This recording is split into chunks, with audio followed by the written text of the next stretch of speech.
Welcome to the Post Shift Podcast, your raw look at the hospitality industry, brought to you by SHC.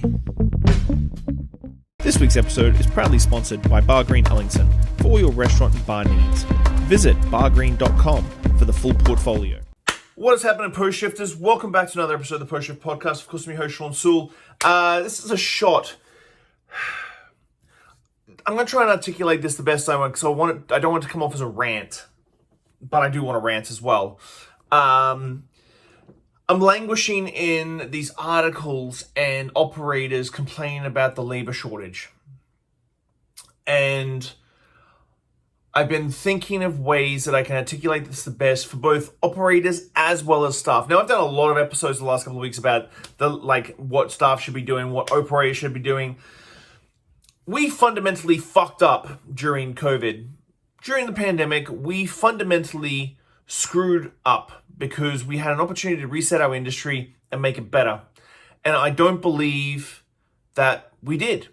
I don't believe that we understood our shortcomings and our shortfalls as people in the industry, as operators, as leaders, as everything. And I think this is the shortfall that is creating this issue now. We didn't look inwards. We didn't assess ourselves. And we didn't make the industry better. And I've talked about this before about how work-life balance is a big thing right now. Pay is a big thing. Pay inequality is a big thing. That as operators, we should have done better. As industry people, we should have done better. Did I try and do better? I think I came out of it and I tried to do better. I'm championing a 4-day work week at Clive's. Obviously, we're union paid, so obviously the pay rate is much higher than the minimum wage. But this labor shortage, we had to know this was coming. Like, we've been talking about the industry being broken for so long. Like, long hours, underpaid staff, all these things. Finite, minute profit margins at the end of the day. And I don't think we looked inwards enough. When I say I looked inwards, we didn't assess what we had been doing wrong in the way of minimum wage, in the way of pay scale, in the way of work-life balance and hours. And I think that is coming back to bite us in the ass. And I think that this is something that is going to be felt in our industry for a number of months. Now, that being said, I've heard a lot of people say, well, hospitality people don't want to come back to work because they get more money from the government. This fundamentally shows how broken our industry is, that people would prefer to stay on CERB than to go back to working 40 hours a week for minimum wage. This is where our system is broken. If the government is paying you more to stay at home, then we have screwed up in the way of increasing our prices to give a livable wage to our staff, regardless of tips. Now, back of house. We have had a toxicity in the back of house for a very long time. Long hours, badges of honor, working those 12-hour, 14-hour, 15-hour shifts. Now, me personally, I like working. I love working. It's my lifeblood personally. But I have massive self-awareness. And I make sure that if someone wants to work a lot, knock yourself out, work a lot, I'm down. If you want work-life balance, have work-life balance, I'm down. If you have lofty goals but don't want to do the work for it, then we're going to have a conversation.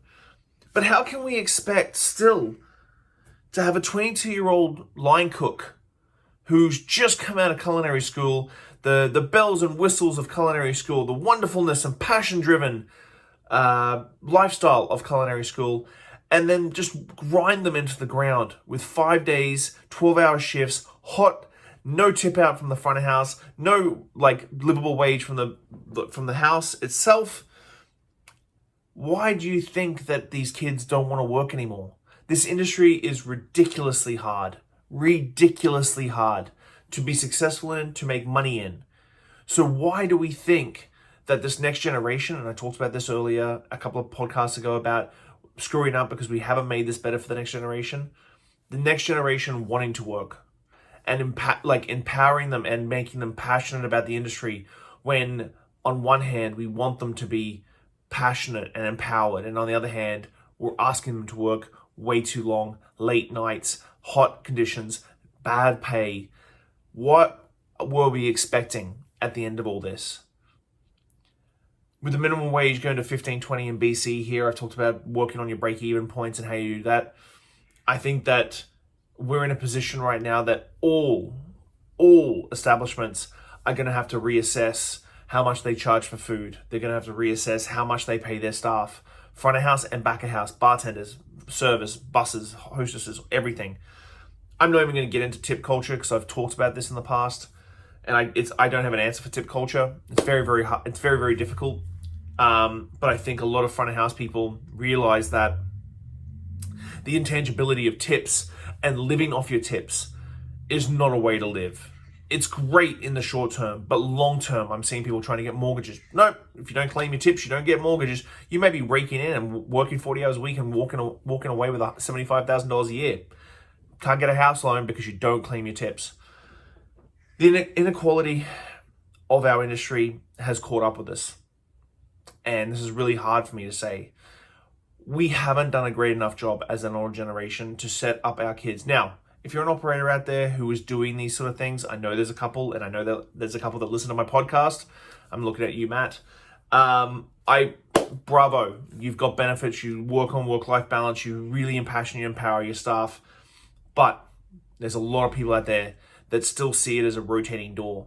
And what were you thinking when you had a rotating door of staff where you didn't do the proper training, you didn't do the proper education, you didn't do the proper empowerment, and now you're finding it hard to get staff, and you just turn and burn, turn and burn, turn and burn. Our pond is shallow. It needs to be thing. People are going to pick where they want to go because they have a choice. And if you're not an employer who is doing tangible and intangible benefits to the staff, whether it be training, education, everything, then you are missing out and you need to rejig yourself. Operators, look inward, reassess how you're doing your business and make it better. Staff, take a breath sometimes, be transparent, honest with your employers, and figure out a way to have work-life balance while still making the money you need to make. On that note, Post Shift Podcast got a little deep and heavy this week. Thanks as always for support, guys. See you soon. Bye. Thanks for listening, Pose Shifters. I hope you enjoyed that episode. I really enjoy sitting down with friends and peers and just chatting about the industry and getting down to the nuts and bolts of what's really going on out there. Make sure you like, subscribe, comment, everything on all the platforms. Just hit it up and I'll do my best to answer any queries or questions you have. I'll see you next week, guys. Bye.